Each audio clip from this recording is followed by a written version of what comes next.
மற்றவர்கள் பேசுவதை குறித்து உங்களுடைய உள்ளத்தை நெருக்காதீங்க.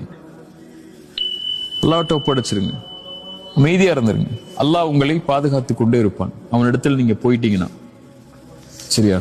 இது மாதிரி காலம் உலகத்துல எல்லாருக்கும் வரும்.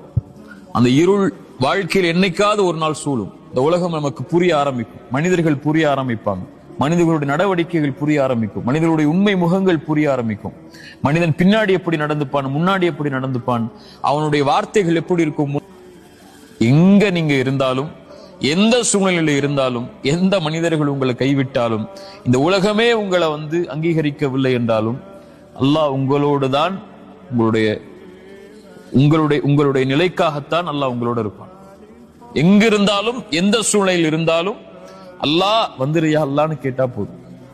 அல்லாஹ் நான் இயலாதவன், என்னிடத்துல வந்துரு, உன்னிடத்துல வர ஆசைப்படுறேன் அப்படின்னு நீங்க சொல்லிட்டா போதும். என்னை தனிமையில் நினைவு கூர்ந்தால் அவர்களை நானும் தனிமையில் நினைவு கூறுகிறேன். அவ்வளவுதான். ரப்பே நான் உன்னை அழைக்கிறையா அல்லாஹ், உன்னிடத்துல வர்றையா அல்லான்னு சொல்லிட்டா போதும். நீங்க சொல்ல வேணாம், மனசுல நினைச்சா போதும், அல்லாஹ் உங்களை நினைவு கூர்ந்து விடுவான். அவ்வளவுதான்.